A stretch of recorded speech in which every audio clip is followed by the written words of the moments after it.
హైదరాబాద్ లో మరో సిటీ రాబోతోంది.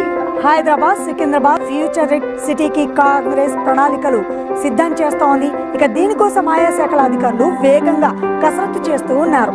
దాదాపు 15,000 ఎకరాల్లో న్యూ సిటీ నిర్మాణం కానుంది. ఇక నలువైపుల నుంచి ఫ్యూచర్ సిటీకి చేరుకోవడం కోసం 200 అడుగుల మేర రహదారులు, అంతర్గత రహదారులు డిజైన్లు రెడీ చేస్తూ ఉన్నారు.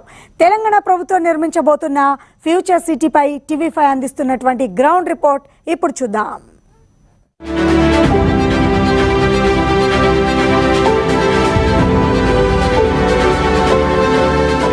ఫ్యూచర్ సిటీతో హైదరాబాద్ కు అంతర్జాతీయ స్థాయిలో మరింత పేరు వస్తుందని ప్రభుత్వం భావిస్తోంది. ప్రధానంగా విద్యార్థులలో నైపుణ్యాభివృద్ధిని పెంచి ఉపాధి అవకాశాలు మెరుగయ్యేలా ప్రభుత్వం చర్యలు తీసుకుంటోంది. రంగారెడ్డి జిల్లా కందుకూరు మండలం మీర్ఖాన్పేట దగ్గర యంగ్ ఇండియా స్కిల్ డెవలప్మెంట్ యూనివర్సిటీకి ఇప్పటికే శంకుస్థాపన జరిగింది. ఉపాధి అవకాశాలతో పాటు వారే సొంతంగా స్టార్టప్లను, అంకుర సంస్థలను స్థాపించే విధంగా అవసరమైన నైపుణ్యాలు నేర్పించడమే యంగ్ ఇండియా స్కిల్ డెవలప్మెంట్ విశ్వవిద్యాలయం లక్ష్యం. తొలుత 2,000 మందితో ప్రారంభించి 1,00,000 మంది వరకు ఇక్కడ నైపుణ్య శిక్షణ ఇవ్వనున్నారు.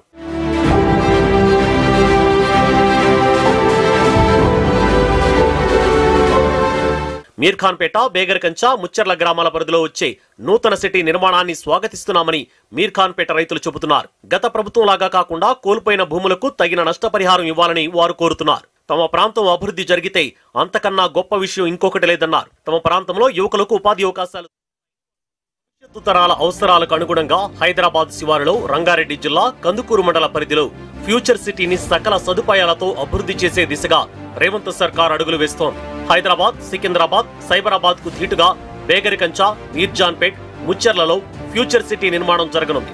అయితే ఈ కొత్త నగరానికి ఏ పేరు పెట్టాలనే యోచనలో రేవంత్ సర్కార్ ఉంది. దీనికోసం ప్రజాభిప్రాయం తీసుకోనున్నట్లు తెలుస్తోంది.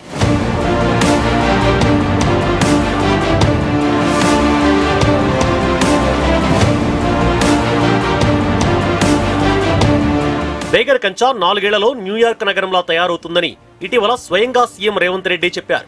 అంతర్జాతీయ ప్రమాణాలతో ఫ్యూచర్ సిటీలో health, tourism hub, cricket stadium సహా పలు నిర్మాణాలను ఏర్పాటు చేయనున్నారు. శంషాబాద్ విమానాశ్రయం నుంచి నేరుగా ముచ్చర్లకు మెట్రో రైలు సౌకర్యం కల్పించనున్నారు. ఇందుకోసం ప్రణాళికలు సిద్ధం చేస్తున్నట్లు సీఎం రేవంత్ రెడ్డి ఇప్పటికే చెప్పారు.